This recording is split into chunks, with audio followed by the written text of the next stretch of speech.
Olá, bem-vindos a mais um vídeo. E eu quero falar sobre adaptações literárias mais uma vez. Eu sei que, tá virando um tema um pouco recorrente. Nem tanto, mas comparando com as poucas resenhas que eu tô trazendo, eu tô falando até bastante sobre adaptações. Mas esse aqui é um espaço que eu criei pra eu poder falar as minhas opiniões sobre as coisas que eu gosto, e entre elas inclui livros. E quando adaptam livros que eu gosto, eu sinto que eu preciso opinar, entendeu? Não que ninguém precise ouvir minha opinião, mas eu sinto a necessidade de me expressar, entendeu? E eu quero comentar sobre as adaptações dos livros da Karina Ricci. Eu peguei No Mundo da Luna como exemplo, porque é o que eu mais quero comentar aqui, mas tem outros aí na lista. Não sei se vocês sabem, se vocês são novos aqui no canal ou não, mas eu amo os livros da Karina Ricci. Na época da faculdade eu conheci ela, já me formei tem 5 anos, então assim, bastante tempo que eu acompanho ela. Eu lembro que no início da época que eu comecei a acompanhar a Karina e os livros dela, saiu notícia de que tinham vendido os direitos de Procura-se um Marido pra ser adaptado, e Perdida também. E aí eu já tava ficando, curiosa e ansiosa pra ver a adaptação dessas histórias que eu amo na tela. E a gente sabe que não é fácil adaptar uma obra literária pra tela, apesar das vezes eu reclamar de adaptações. Não é porque eu acho as adaptações mal feitas, não é porque eu acho que elas não têm mérito. É só porque, como leitora, a minha imaginação esperava um pouco mais. Mas você pega um livro de, 400, 500 páginas e tem que compactar ou em um filme de, 2 horas, ou em uma série, que aí você tem mais espaço para abordar tudo. Mas são mídias diferentes, né? Nos livros a gente pode acompanhar os pensamentos dos personagens e os seus sentimentos de uma maneira mais íntima, mais interna, né? Dá pra você descrever, o coração da pessoa vacilou. Como é que você passa nas telas isso, né? Então tem que traduzir. A linguagem é diferente, a gente entende isso. Também dificilmente a gente vai achar atores que têm 100% do que os personagens têm. Às vezes eles têm aparência, mas não tem aquela essência da personalidade. Às vezes eles têm até a essência da personalidade, mas a aparência é um pouco diferente. Então a gente sabe que a adaptação não vai ficar perfeita. Não vai ficar 100% fiel, porque é impossível. São obras diferentes para meios diferentes. Sempre que eu assisto uma adaptação, eu tento me lembrar de que ela não é a obra que eu gosto. Que se eu quiser, eu posso ler aquele livro, ou, o Webtoon, história em quadrinho, que seja, se eu quiser a história original. A história original sempre vai estar lá pra gente ler e tudo bem. Além disso, os contratos de direitos para adaptação variam de caso para caso. Se o autor tem notoriedade, se a obra é muito famosa, se a produtora ou o estúdio que está comprando os direitos, né, eles querem mais liberdade ou não, quem está por trás. E às vezes nas adaptações eles permitem que o autor original participe da produção e do roteiro, às vezes não. E às vezes eles tomam as decisões executivas e criativas que não agradam a gente. Tá uma introdução muito longa, mas eu queria, mostrar que eu tenho noção de que cada caso é um caso, de que não é fácil fazer uma adaptação, né? Porque você tem que pegar, adaptar o roteiro, transformar pra tela, tem toda a produção, edição. Tem muito mérito por trás disso. Só que às vezes, como leitora, e vendo a opinião de outros leitores, eu sinto que nossas opiniões são descartadas. Não sei se vocês viram, mas eu fiquei bem incomodada com a segunda temporada de Bridgerton, porque eles mudaram muito do roteiro. Tem adaptações, por exemplo, a primeira temporada de Bridgerton, eu achei que foi ok, sabe? Não ficou 100% fiel, mas ficou fiel o suficiente pra gente identificar vários aspectos do livro naquela tela. Já a segunda temporada manteve o nome dos personagens, alguma coisa da personalidade deles, mas mudou a essência principal do casal, porque colocou um triângulo onde não devia ter um triângulo. E é nisso que eu vou pegar um gancho pra falar de No Mundo da Luna. É um dos meus livros favoritos da Karina. Eu tenho um apego emocional muito grande com esse livro. Talvez isso esteja influenciando as minhas opiniões sobre essa adaptação. Perdida, a gente já sabe que demora muito pra ter uma adaptação, porque os custos para fazer uma produção de época são maiores. Então, no momento, juntamente com a HBO Max Brasil, posso estar falando errado, mas vão sair 2 adaptações de obras da Karina Ricci. O filme de Procura-se um Marido, ainda não saiu o trailer, no momento que eu estou gravando esse vídeo, mas já saiu fotos do elenco. Alguns personagens Quando eu falo a gente, eu tô me referindo a mim e as outras meninas maravilhosas, que também são fãs da Karina, que eu conheci através de um grupo do WhatsApp. Então, quando eu falo nós, assim, é por causa das opiniões que a gente já compartilhou lá no grupo. Então, algumas decisões de elenco a gente ficou meio assim... De aparência, eu não me lembro o personagem, mas outras a gente falou, eu acho que vai dar pra funcionar. E a escalação de elenco é uma coisa muito difícil, né? Um personagem na cabeça do autor tem uma aparência, o autor descreve da melhor maneira que pode no livro, mas às vezes eles optam por não descrever com muitos detalhes pra não limitar o leitor, e aí cada leitor imagina da sua maneira, então na hora de escolher um ator pra interpretar aquele personagem é tipo quase que uma missão impossível, não tem como agradar todo mundo. E desviando um pouquinho de assunto, já que eu tô falando de atores, assim, que fique claro que eu não tenho nada contra os atores dessas adaptações, porque, não, na maioria das vezes eles não têm influência nenhuma no roteiro, na produção. Eles só estão lá pra fazer o trabalho deles, e são bons atores, eles foram escolhidos por um motivo. Só que como eles acabam dando rosto àqueles personagens e àquela história, às vezes a gente fica frustrado com eles, às vezes eles levam o hate desnecessário, que ninguém merece hate, nem quem tá por trás da adaptação, quem dirá os atores que estão só lá fazendo o papel deles. Então, mas voltando, quando a gente viu as notícias, né, de que ia ter essas adaptações da Karina Ricci, a gente ficou super animada, e aí saiu o elenco de Procura Esse Marido, a gente falou, tem um potencial ali, algumas coisas a gente não enxerga, mas outras a gente consegue imaginar dando certo. E aí saiu também o elenco de No Mundo da Luna. A gente começou a questionar algumas coisas, tipo...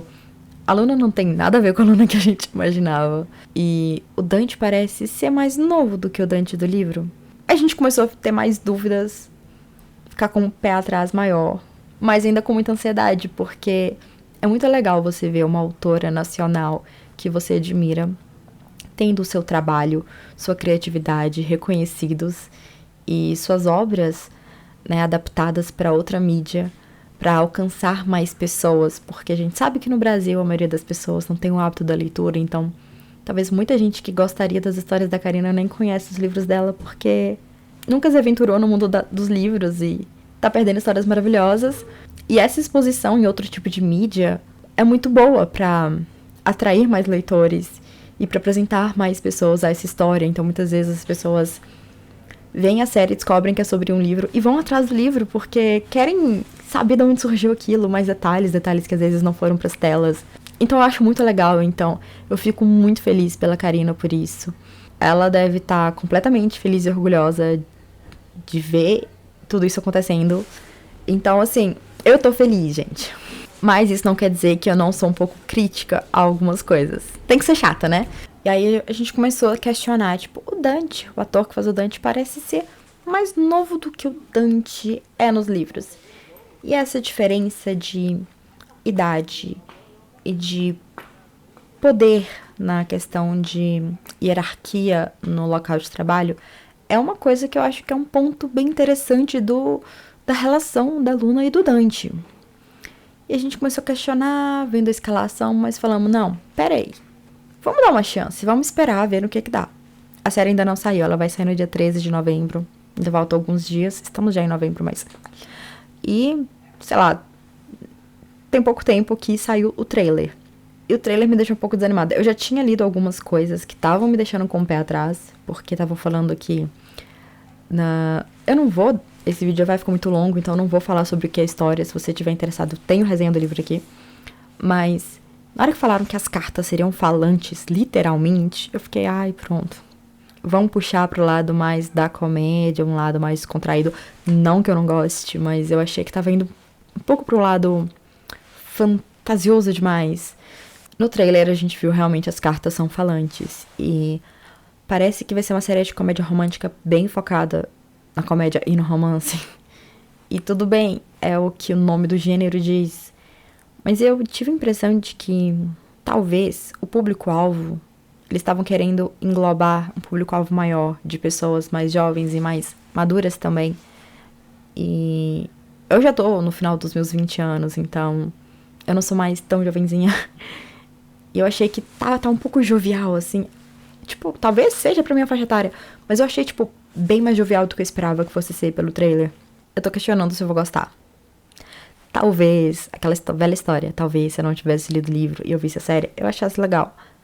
Talvez não, só vou saber quando eu assistir. E eu vou assistir pra poder ter minha opinião final. É claro, eu não vou falar mal de uma série que eu não vi. Eu só estou mencionando as minhas questões por causa do trailer. Então, o que eu achei do trailer? Eu achei que parece que é uma série muito bem produzida, tá? Parece que tá tudo muito bem feito, bem bacana. O trailer tá bem legal, parece que tem até uma musiquinha lá de abertura, sabe? Toda a edição do trailer ficou muito boa, a produção, filmagem, achei, tipo, nada a reclamar, nada a mencionar. Mas aí vem o roteiro. A gente que gosta de ler, a gente fica querendo saber do roteiro. A Luna parece um pouco diferente da Luna que eu imaginei, da Luna que eu li. Pode ser coisa minha, né? O Dante parece mais novo. E parece que eles vão dar mais ênfase num triângulo amoroso do que existe no livro. Eu não sou tão fã, assim, quando eles fazem essas coisas. Parece que a Luna não vai ter uma entrevista com o Dante. Não sei, posso estar enganada. Talvez na série vai ter. E aquela cena do trailer não é nem a primeira entrevista de emprego da Luna. E é só... Depois da entrevista, ela chega lá e aí tem essa conversa. Mas a entrevista de emprego da Luna com o Dante é icônica, entendeu? Então tem algumas cenas que a gente... desculpa estar passando umas fumaças aqui, é incenso. Tem umas cenas que nós, como fãs e apaixonadas pela história, a gente tem um carinho e a gente queria ver e talvez não vão ter, sabe? Eu não tenho nada contra triângulo amoroso. É um clichê, mas é um clichê que funciona. É uma fórmula que tá aí por um motivo, que é querida por muitos por um motivo. Mas eu não gosto quando um triângulo, ele é tirado de uma história que não tem um. Bota um triângulo onde não tem originalmente um. Porque eu acho que aí ele perde a função. E tem livros que eu amo, que gosto pra caramba, e que tem triângulos. Tipo, As Peças Infernais, da Cassandra Clare. Tem também Kiss of Deception. E esses são os que vêm no topo da minha cabeça porque são histórias e triângulos que eu amo, sabe? Tem outros que provavelmente eu gosto, mas não tá vindo rápido na minha mente agora, porque não são tão favoritos, tão queridos assim. Mas aí, eu acho que, assim, eles dão certo porque o triângulo não é criado pra gerar o conflito da história, o ponto central da trama. O triângulo tá ali como um outro elemento. A história, ela é criada, desenvolvida, e com o triângulo em mente. Mas já sabendo o que vai acontecer no final. E tem mais além disso. Às vezes eles botam um triângulo pra gerar um drama. Mas a gente consegue gerar um drama, uma tensão entre o casal sem precisar colocar uma terceira pessoa ali que nunca teve intenção de ficar com ninguém, sabe? Que não, às vezes não tem nenhum sentimento forte ali, só bota a pessoa só pra gerar conflito. E esses livros que tem triângulo que eu gosto, geralmente o triângulo é só mais um outro elemento. Tem o foco principal da história, que é um outro foco, é uma outra coisa. Tem o relacionamento e tem triângulo. Mas a história teria tensão se não tivesse o triângulo. E às vezes o triângulo ele nem gera uma tensão muito grande, não gera muita briga. Ele tá ali e ele é lidado de uma maneira, tipo, legal, assim. E eu acho que às vezes eles botam tanto triângulo amoroso nas histórias que eu fico me perguntando, será que na vida real tem tantas situações assim que as pessoas estão divididas entre duas? Porque, caramba, na minha vida é difícil aparecer uma pessoa, quem dirá duas pra eu ficar em dúvida, entendeu? Ao mesmo tempo eu entendo que talvez por ser adaptação pra televisão, ou melhor, pro streaming, eles vão colocar triângulo porque na maioria das coisas de romance, dos filmes e séries, tem um triângulo. Então o público tá acostumado com isso. Eu acho que talvez eles temam que o público não vá se envolver tanto com o relacionamento se não tiver alguém tentando impedir ou alguém no meio do caminho. Sei lá, parece que a maioria das coisas de romance que a gente vê hoje em dia tem um triângulo. E eu acho que não precisa ter em todos.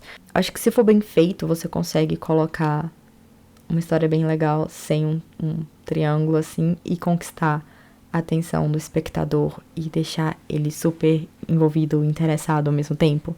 No caso de Bridgerton, temporada 1, não tinha... Se bem que eles colocaram um príncipe lá, né? Mas não foi bem um triângulo, assim.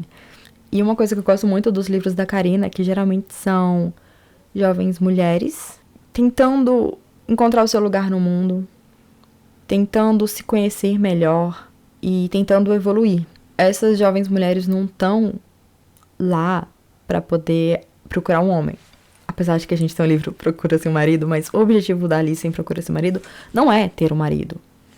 É usar um marido pra conseguir o que ela quer. Entendeu? Então, nesses livros todos tem alguma coisa, tem um crescimento, um desenvolvimento da protagonista, apesar do relacionamento, apesar do homem. Isso é apenas uma coisa que vem junto, tipo uma consequência. Que a gente gosta de romance e o romance tem que ter um par romântico e um final feliz. É por isso. Porque se não fosse uma história de romance, a protagonista nem precisaria de terminar com o mocinho. Eu gosto disso das histórias da Karina. Tem sempre algo por trás da história dessas moças, dessas protagonistas. E isso acaba fazendo com que nós, leitoras, nos identifiquemos com elas em algumas coisas. Porque tá todo mundo tentando encontrar seu lugar no mundo, tentando se entender, se conhecer e evoluir. Então eu acho que focar no crescimento pessoal, nas lutas e conquistas da mocinha é mais legal do que focar num triângulo amoroso. E quando bota um relacionamento, focar nessas duas pessoas se conhecendo e percebendo que elas estão sentindo coisas um pro outro, sem precisar colocar uma terceira pessoa. Se for a intenção original de criar uma tensão, aquela pessoa que realmente ela ama duas, ela não consegue escolher entre as duas, ok, mas não é essa a visão que eu tinha pra No Mundo da Luna, mas assim, minha visão, no fim das contas, não importa muito, porque eu sou apenas uma leitora. Não sou autora da história, não sou roteirista, não sou produtora, diretora, nem nada. Talvez eu esteja enganada e a série vai ser maravilhosa e eu vou amar, mas pelo trailer, parece que, tipo assim, que o foco vai ser... Essa menina tá muito dividida entre dois caras e... Talvez eu esteja precisando reler o livro. Apesar de que eu já li ele várias vezes. Mas vou reler porque eu amo essa história. Talvez a minha interpretação, a minha percepção dele foi mais focada no desenvolvimento da Luna. E em intrigas que tem no local de trabalho. Porque tem a ver com a minha personalidade, eu foco mais nessas coisas, não sei. E aí talvez eu não tenha percebido que os elementos de triângulo amoroso dessa história são tão fortes assim. Não sei. Esse vídeo não tem um propósito muito grande, é mais um desabafo sobre adaptações e minhas visões sobre tudo, sabe? Sei lá, meu ponto de vista, minhas opiniões.